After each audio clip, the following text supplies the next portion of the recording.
gracias al Señor por esta nueva oportunidad que me da de compartir la palabra con vosotros. Y hoy vamos a continuar estudiando el carácter del Señor. Y si os acordáis del último día que hablamos acerca de ello, que yo estuve aquí arriba hablando acerca de ello, profundizábamos una parte del Señor, veíamos que Él es el Dios de la providencia, veíamos cómo Él nos conoce a nosotros, mejor incluso de lo que nosotros nos conocemos nosotros mismos. Veíamos también cómo el Señor provee todo lo necesario, todas nuestras necesidades, tanto físicas como espirituales. Y hablábamos del pueblo de Israel en el desierto y de cómo el Señor le fue dando el maná y no le faltó ni un solo día, pero que al mismo tiempo el Señor se preocupó de que anduviesen en su ley. Y todo esto también decíamos que el Señor nos lo ha revelado, no como algo curioso, sino orientado a que lo pongamos en práctica, que lo apliquemos en nuestra propia vida. Todo lo que el Señor nos muestra acerca de su carácter es porque Él quiere que con esa enseñanza hagamos algo en nuestra vida diaria y mejoremos nuestra relación como hijos de Dios, como parte de su iglesia. Y de esta manera, cada vez que vemos algo en la palabra de Dios, y sobre todo cuando vemos algo acerca del carácter de Dios en la palabra, tenemos que hacernos siempre la misma pregunta. ¿Qué aplicación práctica me está mostrando el Señor aquí y qué es lo que me está moviendo a hacer en mi día a día? Así que con esta pregunta en nuestras mentes, con esta misma intención, hoy nos vamos a detener en otro aspecto del carácter del Señor, que quizá no solamos pararnos tan a menudo a pensar en ello, pero que es igualmente importante. Y es que el Señor es un Dios celoso. Hoy vamos a ver cómo el Señor es un Dios celoso y en qué sentido. Cuando hablamos de que una persona es celosa, normalmente lo que se nos viene a la cabeza es que eso es algo malo, ¿verdad? Y normalmente pues así es. Porque una persona celosa es alguien controlador, es alguien que está obsesionado contigo, es alguien que tiende a aislarte de tus amigos, tiende a aislarte de tu familia, te quiere solo para él o para ella. Eso es malo. Es una cosa dañina que realmente no está movida por el amor, sino está movida por el egoísmo. Esa persona te quiere para ella y tú no le importa, le importa que tú seas una posesión suya. Pero ese no es el sentido que tiene cuando en la Biblia se habla del celo de Dios. A mí me gusta la definición que da el diccionario, que dice que el celo es, y fijaros lo que dice, el interés extremado y activo que alguien siente por una causa o una persona. Es un interés extremado y activo. Y creo que esto define mejor lo que es el celo de Dios por nosotros. Dios tiene un interés extremo en nosotros y ese interés extremo está movido por el amor hacia nosotros. No es algo que se mueva por egoísmo, sino por amor hacia nosotros. Es un amor tan grande que además no somos ni siquiera capaces de llegar a entenderlo, porque se nos escapa. Nadie más tiene ese tipo de amor en este mundo. Y lo que busca hacia nosotros no es algo egoísta, ni hacernos daño, sino que lo que está buscando Dios al tener celo por nosotros es bendecirnos. ¿Entendéis la diferencia? Él está buscando nuestra bendición. Dios no me necesita. Soy yo quien necesito a Dios. Y Dios sabe perfectamente que eso es así. Yo necesito su guía, necesito su protección. Y eso le lleva al Señor a actuar en mi vida con un celo extremo, porque sabe que yo necesito de su protección. Y uno de los ejemplos más claros de esta manera de actuar del Señor con su pueblo es lo que vemos precisamente en Éxodo capítulo 34. Y os voy a invitar a que abráis todos la palabra por este capítulo. Éxodo capítulo 34. Y vamos a leer los versículos 11 al 17. Y dice así la palabra del Señor. Guarda lo que yo te mando hoy. He aquí que yo echo de delante de tu presencia al amorreo, al cananeo, al eteo, al fereceo, al heveo y al jebuseo. Guárdate de hacer alianza con los moradores de la tierra donde has de entrar, para que no sean tropezaderos en medio de ti. Derribaréis sus altares y quebraréis sus estatuas y cortaréis sus imágenes de acera, porque no te has de inclinar a ningún otro Dios, pues Jehová, cuyo nombre es celoso, Dios celoso es. Por tanto, no harás alianza con los moradores de aquella tierra, porque fornicarán en pos de sus dioses y ofrecerán sacrificio a sus dioses y te invitarán y comerás de su sacrificio. O tomando de sus hijas para tus hijos y fornicando a sus hijas en pos de sus dioses, harán fornicar también a tus hijos en pos de los dioses de ella. No te harás dioses de fundición. Bueno, ¿qué es lo que está ocurriendo ahora mismo? Aquí hace algo más de 3 meses que el pueblo de Israel ha salido de Egipto. Y ya han podido experimentar de primera mano el poder de Dios en sus vidas. Han sido 3 meses muy intensos, súper intensos. Si revisamos los capítulos anteriores nos damos cuenta de ello. Mirando en eso vemos que cuando estaban huyendo de los egipcios, Dios separó las aguas del Mar Rojo y pudieron escapar de ello. También han visto cómo Dios le acompañaba durante el día como una nube y por la noche como una columna de fuego. Eso tuvo que ser tremendo. ¿Te imaginas la visión de ver a Dios por la mañana y ver esa columna acompañarte durante todo el día y luego por la noche ver cómo el fuego de Dios iluminaba el campamento? Luego vieron cómo Dios les daba todas las mañanas el maná y salían cada mañana a buscar y no les faltaba ni una sola vez, que es lo que vimos el último día. Y ahora Dios hizo salir de una roca que estaba totalmente seca en Horeb un montón de agua para que pudieran beber todo lo que quisieran y no les faltara de nada.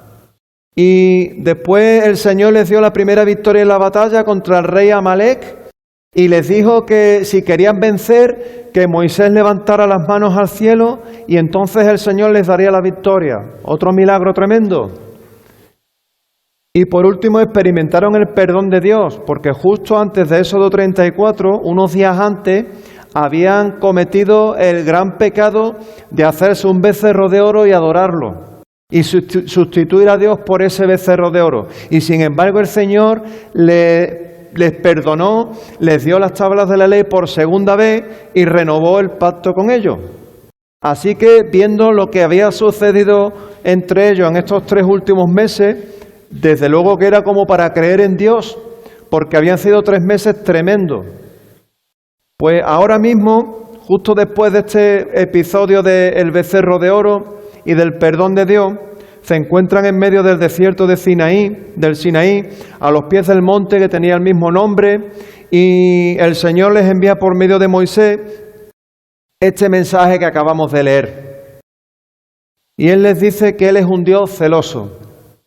Y ahora que sabemos qué es lo que acaba de suceder y qué es lo que rodea todo este capítulo, vamos a volver a la pregunta que nos hacíamos anteriormente. ¿Qué es lo que me está mostrando el Señor? ¿Qué es lo que me está moviendo a hacer en mi vida? ¿Qué aplicación práctica encuentro aquí?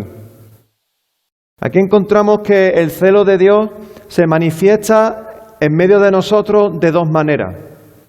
En la primera de ellas el Señor nos dice que Él es celoso de nuestro tiempo. Él es celoso de nuestro tiempo. Fíjate lo que dice en el versículo 11. Guarda lo que yo te mando hoy. Fíjate que aquí el Señor es muy tajante. El Señor, su palabra no da lugar a interpretaciones ni a pensar que es algo relativo. Esto es una verdad absoluta. Guarda lo que yo te mando hoy. Y punto, es lo que hay. Guarda lo que yo te mando hoy. Hay que guardar los mandamientos de Dios y guardarlo en su totalidad. Y no da la opción de intentarlo y luego fracasar. Tampoco nos da la opción de guardarlo más o menos, o según mis capacidades, o no nos dice intenta guardar mis mandamientos lo mejor posible. No, el Señor dice guárdalos, guarda mis mandamientos.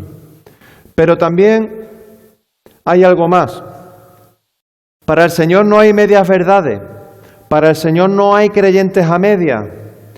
Y esto es así por una sencilla razón, porque el Señor, nuestro Dios, es el Dios de la perfección.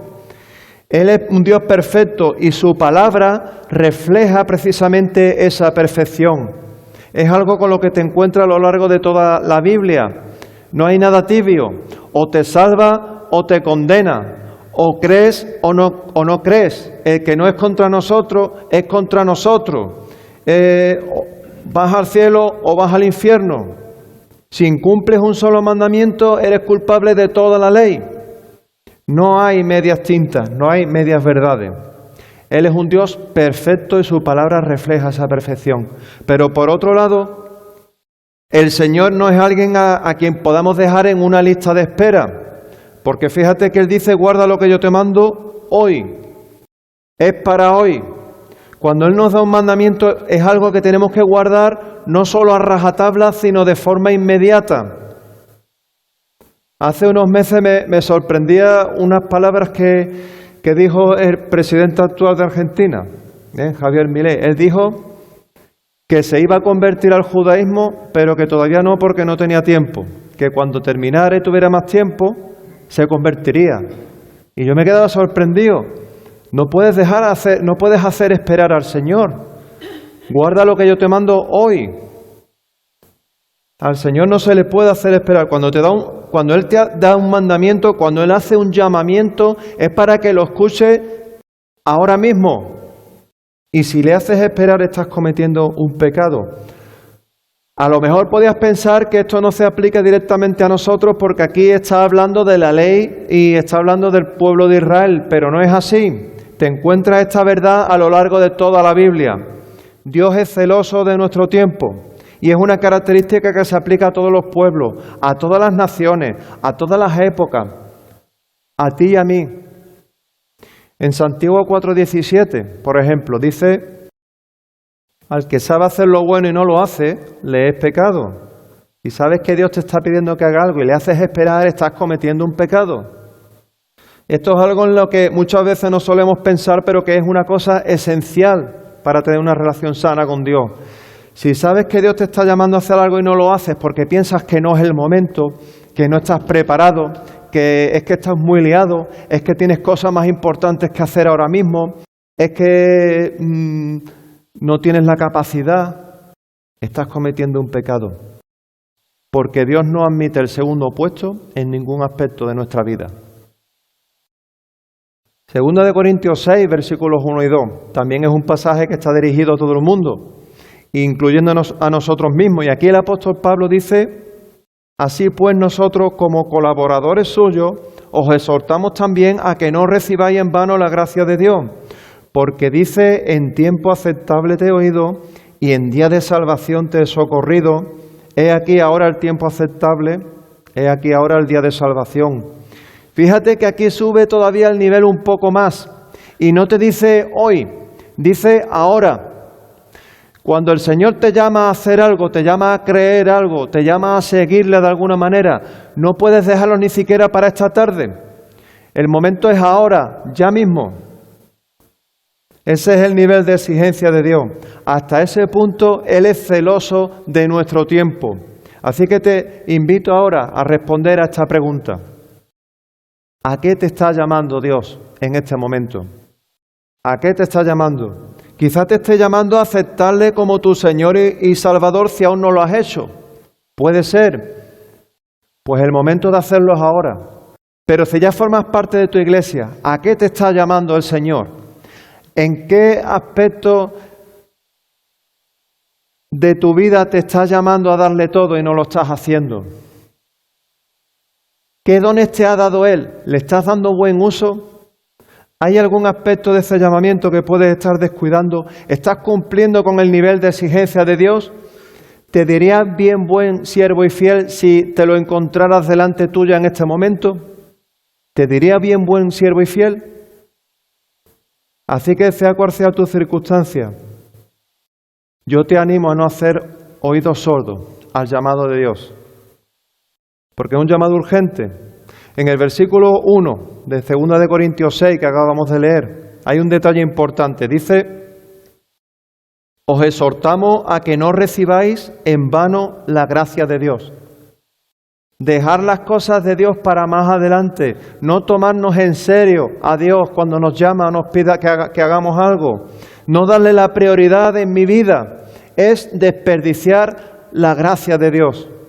¿Y qué significa eso? Para responder a esa pregunta, primero debemos entender qué significa el concepto de gracia. Y para eso, dice la palabra del Señor que gracia es un regalo que no nos merecemos. El Señor nos ha dado un regalo que no nos merecemos. Ese regalo es la salvación, es el perdón, es la reconciliación con Él, como compartía antes nuestro hermano Andrés. El perdón y la reconciliación con Él por medio de Jesús. Merecíamos una condena a muerte, pero Cristo pagó el precio muriendo en la cruz en el lugar que teníamos que haber muerto nosotros. En eso consiste la gracia.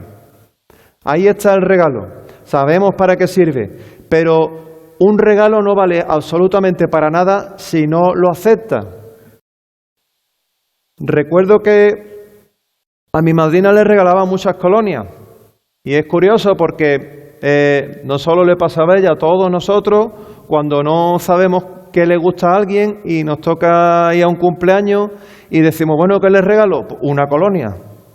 Pero claro, si no es la colonia que te gusta, ¿qué ocurre? La guarda y no la usa. Y ella tenía un armario lleno de un montón de tarros de colonia, pero no la usaba porque no era la marca que le gustaba. Yo sé que no es la única persona que le ocurría eso, ¿verdad? Yo también he tenido por ahí colonias que no me hacían mucha gracia, o aftershave, porque no me gustaba el olor o porque eran muy fuertes. Un regalo no vale para nada si no lo utiliza. Y algo así es lo que le está diciendo el apóstol a los que no son creyentes. No recibáis en vano la gracia de Dios. Si Cristo te ofrece ser tu Salvador y tu Señor y te está pidiendo que creas en Él y tú dices que no quieres creer en Él porque no es el momento, porque tienes cosas mejores que hacer, porque no quieres comprometerte, ese regalo que te está ofreciendo el Señor no te va a servir, no vas a ser salvo. Sigues muerto en tus delitos y pecados. La cruz de Cristo no va a traer salvación a tu vida si no aceptas a Cristo como tu Señor. Sigues condenado a una eternidad en el infierno separado de Dios. Y es duro, puede sonar radical, pero es la verdad, es lo que está enseñando la palabra de Dios. Así que toma este consejo de Dios y aplícalo a tu vida. No recibas en vano la gracia de Dios. Guarda lo que Dios te manda hoy. Igualmente, si eres creyente, aquí hay un mensaje para ti. Debes verte de la misma manera en la que Pablo se veía a sí mismo, como colaborador de Dios. No sé si te das cuenta del privilegio que es esto. El Dios santo, eterno, omnipotente, el creador de todo, toma a personas pecadoras que no valen nada delante de Él y las hace colaboradoras suyas. Tú y yo somos colaboradores de Dios, es un gran privilegio. ¿Y colaboradores para qué? Pues colaboradores para servirle en medio de su pueblo con los dones que Él nos ha dado. Es exactamente la misma misión que le dio a los israelitas. Y igual que a ellos, Él nos manda a nosotros que nos pongamos manos a la obra hoy, ya mismo, que creamos en Él, que tomemos su mensaje, su palabra y vayamos a esas personas que están ahí fuera, que aún no creen en Él y hoy, ahora mismo, se lo prediquemos. La segunda manera en la que Dios muestra su celo entre su pueblo consiste en que Dios también es celoso de nuestro corazón. Dios es celoso de nuestro corazón.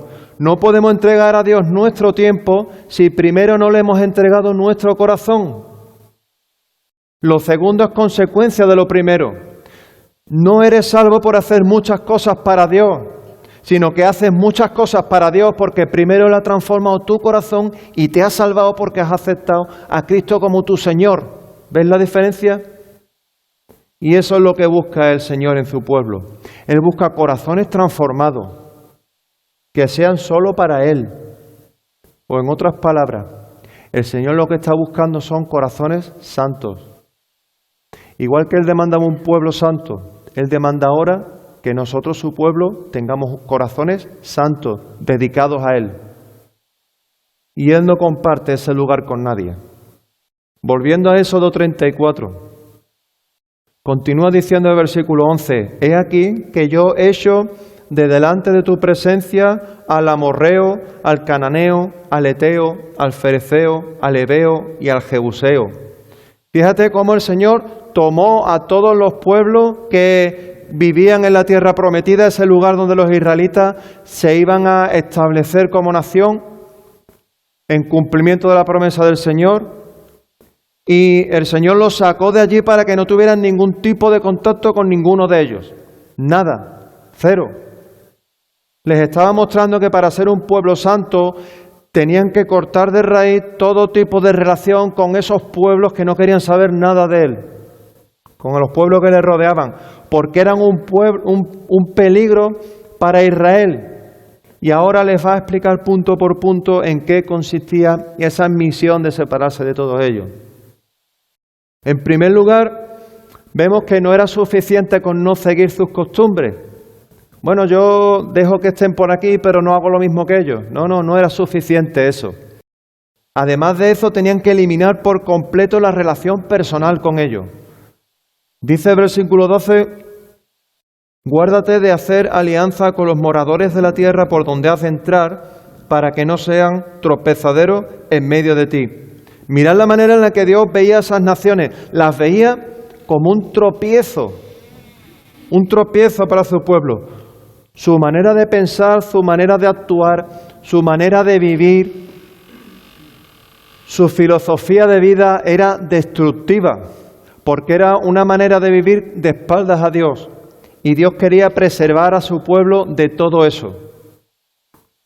Y en segundo lugar, también consistía en borrar totalmente del territorio de Israel la memoria de cualquier otro Dios. Ni siquiera podían permitirse dejar allí un monumento como recuerdo. No, es que es historia, vamos a conservar la historia aunque no adoremos a ese Dios. No. El Señor les dice derribar todos rasgos y todos rastros de cualquier otro Dios. Versículo 13. Derribaréis sus altares y quebraréis sus estatuas y cortaréis sus imágenes de acera, porque no te has de inclinar a ningún otro Dios, pues Jehová, cuyo nombre es celoso, Dios celoso es. Con esto evitaban la tentación de caer en adoración a otros dioses, cosa que ya les había ocurrido, porque en el capítulo 32 de Éxodo, algo que sucedió hace solo unos días, vemos que se habían hecho un becerro de oro para adorarlo. Me pareció tremendo esta historia. Después de haber visto todos los milagros que Dios había hecho con ellos en los últimos 3 meses, resulta que no se les ocurre otra cosa que hacerse un becerro de oro para adorarle. Así que el Señor dice, coged los ídolos de todos esos pueblos y quitadlos de en medio. Y esto era totalmente distinto a lo que había en los pueblos de alrededor. Todos esos pueblos tenían un montón de dioses, se hacían imágenes de esos dioses, pero el Señor les dice, vosotros tenéis un solo Dios que soy yo, el único Dios verdadero, y vais a adorarme en espíritu, sin imágenes, no os hagáis ni siquiera imágenes de mí. El Señor no estaba dispuesto a compartir esa adoración con nada ni con nadie, porque Dios no comparte su trono con nadie, como dice en Isaías 42, versículo 8. Aquí dice, yo Jehová, este es mi nombre, y a otro no daré mi gloria, ni mi alabanza escultura. En el versículo 14 de Éxodo 34 hay un detalle muy importante. Dice Jehová, cuyo nombre es celoso, Dios celoso es. Dios no se ha convertido en alguien celoso, sino que dice que Él es celoso. El Señor es celoso por naturaleza, forma parte de su esencia. Él no puede dejar de ser celoso. Dios no puede negarse a sí mismo, así que Él no puede dejar de ser celoso, porque Él es así. Es una Es una característica de Dios que ha sido así desde la eternidad. Lo era en ese momento y lo seguirá siendo así por siempre, porque Dios es el mismo hoy, ayer, mañana y por los siglos de los siglos. Él es un Dios celoso en esencia. Podría parecer algo extremo, podría incluso parecer una actitud asfixiante por parte de Dios. Dios es celoso de mi tiempo, Dios es celoso de mi corazón, pero en realidad lo que estaba haciendo era proteger a su pueblo y buscar el bien para ellos. En los versículos 15 y 16 les explica esto y dice: por tanto, no harás alianza con los moradores de aquella tierra, porque fornicarán en pos de sus dioses y ofrecerán sacrificio a sus dioses y te invitarán y comerán de sus sacrificios, comerás de sus sacrificios. El Señor sabía que si dejaban la más mínima oportunidad, el más mínimo resquicio abierto para caer en la influencia de los pueblos de alrededor, caerían en la tentación. Si dejaban la más mínima oportunidad abierta para contaminarse con sus costumbres, con sus rituales, con la manera de pensar de todos aquellos pueblos, lo harían. Acabarían desviándose del camino correcto, acabarían mezclándose con aquellos pueblos y acabarían perdiendo su propia identidad como pueblo de Dios. Pero había otro peligro más que encontramos en el versículo 16 y que agravaría la cosa todavía mucho más. Dice: o tomando de sus hijas para tus hijos y fornicando sus hijas en pos de sus dioses, harán fornicar también a tus hijos en pos de los dioses de ellas. Si ellos no se tomaban en serio el celo de Dios por su tiempo y sus corazones, si ellos no cuidaban de sus vidas espirituales y acababan desviándose de los caminos de Dios, su pecado iba a tener consecuencias en sus hijos y en los hijos de sus hijos. Y finalmente acabarían desapareciendo como pueblo y nación. Así que sus pecados sería algo que afectaría no solo a sus propias vidas, sino a las generaciones que vendrían después. Y aquí el Señor nos está enseñando a nosotros mismos algo importante. Mis pecados tienen consecuencias no solo para mí, sino para mi familia, para mi casa, para todos los que me rodean. Cuando yo cometo un pecado, yo no solo estoy dañando mi relación con Dios, estoy dañando a todos los que me rodean. Y tendrá consecuencias en todos ellos. Así que cuando miramos el celo de Dios por su pueblo, no tenemos que mirarlo como algo problemático, sino como una actitud a imitar, en el sentido de que tenemos que tomarnos en serio las cosas de Dios. Hermanos, tenemos que tomarnos en serio las cosas de Dios. Tomarnos en serio nuestra propia santidad. Primero, para la gloria de Dios. Y segundo, por nuestro propio bien y por el bien de aquellos que nos rodean. Dios conocía sus corazones, conocía el corazón de cada uno de ellos, conocía también el corazón de cada uno de aquellos que estaban en esos pueblos idólatras, los conocía en profundidad a todos. Y desde esa profunda sabiduría les dice: yo soy celoso, guarda mis mandamientos, los mandamientos que te doy hoy, y no te juntes con los pueblos de alrededor para nada. Y esto era algo tan importante para Dios que lo vuelve a repetir por tercera vez en el versículo 17, para que les quedase totalmente claro. No te harás dioses de fundición. Cuando estaban en el monte del Sinaí esperando recibir la tabla con los 10 mandamientos, en Éxodo capítulo 19, versículos 5 y 6, llama mucho la atención en la manera en la que Dios ve y define a su pueblo. Fíjate en estos versículos. Me parecen tremendos porque aquí el Señor hace un pacto con los israelitas y les dice: ahora pues, si diereis oído a mi voz y guardaréis mi pacto, vosotros seréis mi especial tesoro sobre todos los pueblos, porque mía es toda la tierra y vosotros me seréis un reino de sacerdotes y gente santa. Fíjate que Dios veía a su pueblo como un especial tesoro y además quería que fueran una nación. Esto también me parece algo tremendo, una nación de sacerdotes y de gente santa. Es decir, quería tener una relación muy cercana con todos ellos y que se encargaran de dar testimonio del Dios verdadero al resto de las naciones. Serían un reino de sacerdotes y gente santa que llevaran la palabra de Dios al resto de naciones. Les estaba dando, en resumen, un propósito para su vida. Ellos caminarían en la ley del Señor, llevarían el mensaje de Dios al resto de las naciones, actuando como sacerdotes delante de esas naciones, entre las que estamos incluidos nosotros mismos, para que nosotros y el resto de naciones pudiéramos también conocer a Dios y tener ese mismo tipo de relación íntima y personal con Él, y que a su vez pudiéramos convertirnos en parte de su pueblo santo. Así que fíjate en el detalle, aquí Dios no solo estaba pensando en la propia supervivencia y en el propio bien del pueblo de Israel, sino que Él estaba pensando en todas las naciones. Aquí, cuando el Señor le da este mandamiento, a su pueblo estaba pensando en ti y en mí, porque Él estaba pensando en un plan de salvación para todo el mundo. En Deuteronomio 26, versículos 18 y 19, el Señor habla un poco más acerca de esto y dice: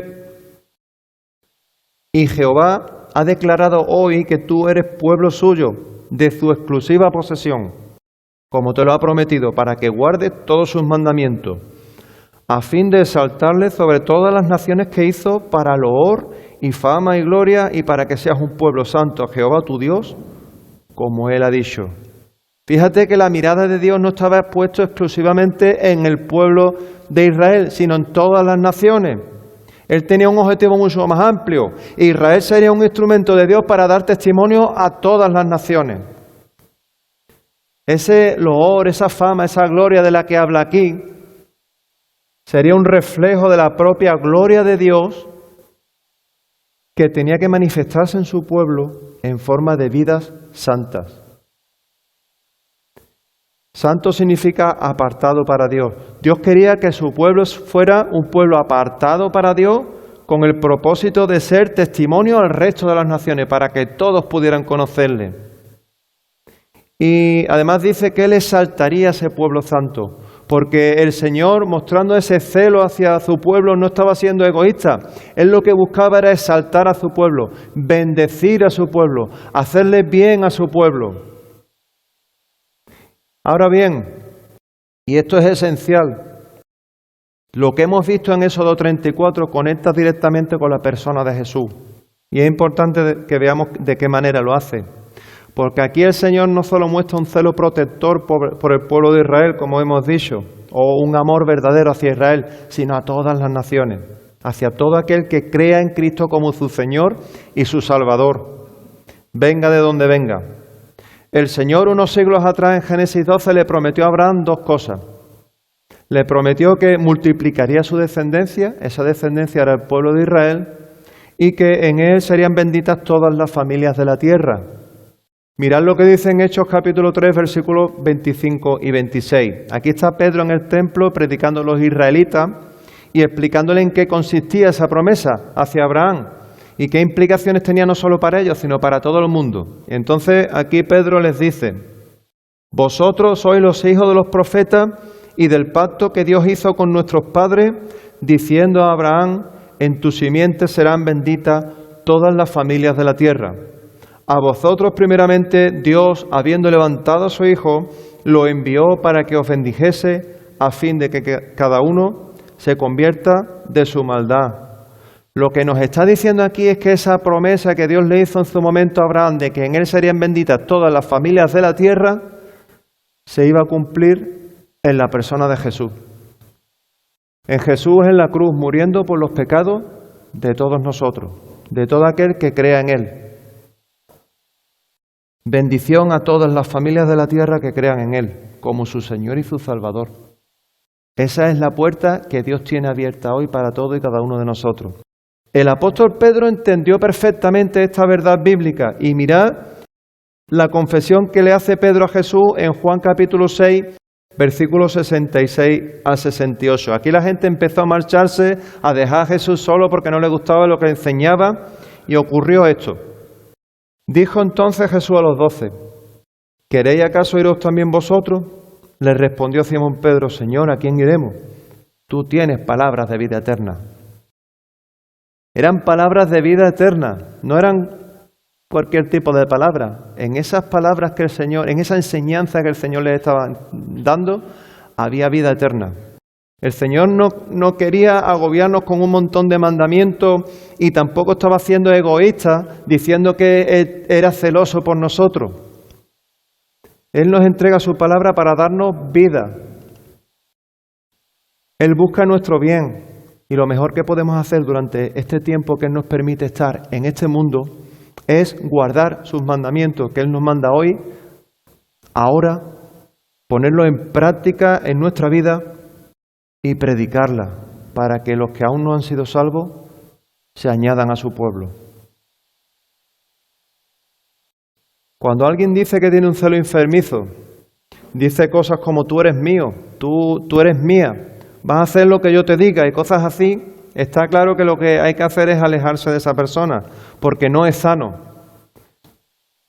Es una amenaza para nosotros, no tiene ningún derecho a hacer eso. Pero cuando Dios te dice, eres mío, haz lo que yo te digo, ahí la cosa cambia. Lo mejor que podemos hacer es escuchar esas palabras de parte de Dios, porque Él es bueno, lo único que busca es el bien para nosotros. Él tiene palabras de vida eterna, fuera de Él no hay vida eterna, fuera de Él no hay nada bueno. Si nos alejamos del Señor cuando Él nos llama vamos a tener problemas, porque fuera de Él no hay nada bueno. El Señor sustenta el universo porque Él es el creador y el dueño y el Señor del universo. Así que si Él dice que somos suyos es porque es verdad, es que realmente somos suyos. Es el único que puede decir eso sin equivocarse y teniendo todo el derecho del mundo a decirlo, porque es verdad. Así que si eres un auténtico creyente en Cristo, Él te está llamando desde ya a entregarle tu tiempo, a absorber palabra por palabra todo lo que Él enseña en la Biblia, en los Evangelios. Y no solo eso, sino a ponerlo en práctica en tu vida, aun cuando la gente de tu alrededor haga lo contrario, porque como dice en primera de Pedro 1, 9 y 10, nosotros antes no éramos pueblo, pero ahora somos pueblo. Somos pueblo de Dios, somos real sacerdocio, nación santa, para que anunciemos las virtudes de aquel que nos llamó de las tinieblas a su luz admirable. Este versículo me encanta. Te animo a que mires el mundo a tu alrededor. Ese que no quiere saber nada de Dios, ese que se ríe cuando tú le hablas del Evangelio. ¿Estás dejando abierta alguna oportunidad, algún mínimo resquicio para que ese mundo que no quiere saber nada de Dios te influya en algún aspecto de tu vida? Examina tu corazón. ¿O eres tú el que toma la palabra de Dios y predica esa palabra a ese mundo para ser tú quien con la ayuda del Espíritu Santo influyas en ese mundo? Estás mostrándole a ese mundo que vive sin Dios y sin esperanza el efecto transformador que tiene la santidad y el amor de Dios en la vida de una persona cuando toca el corazón de una persona. ¿Estás cumpliendo esa misión que Dios te ha dado? ¿Estás dando oído a la voz de Dios en su totalidad o solo parcialmente? ¿Qué estás haciendo con tu vida? Si no eres aún un auténtico creyente en Cristo, Él te está llamando a entregarle tu corazón y entregarlo totalmente. Si no lo haces, esa gracia de Dios, ese regalo que te está ofreciendo no va a servirte de nada. El resultado de entregar tu corazón y tu tiempo al Dios verdadero va a ser que Él te exaltará, igual que le prometió al pueblo de Israel. Él te exaltará. Dejarás de ser una persona condenada a muerte que vive sin esperanza. Dejarás de ser una persona que vive sin un propósito claro en tu vida y pasarás a ser pueblo de Dios, un pueblo santo. El Señor por su Santo Espíritu te va a dar la capacidad de entender y de poner en práctica las cosas de Dios. Y esa condena que pesa sobre tu cabeza va a desaparecer porque Cristo la cargará sobre sus hombros. En eso consiste esa promesa de exaltación de Dios para con tu vida. Así que en esta mañana le pido al Señor que todos los que estamos aquí podamos decir que hemos tomado ese frasco de perfume que es la vida eterna y que hemos sido capaces de abrirlo y de derramarlo sobre nosotros. Que esa vida eterna y ese olor de la vida eterna pueda ser olido por las personas que nos rodean, para que también quieran ese mismo regalo. Que el Señor os bendiga. Amén. Oremos al Señor, hermanos.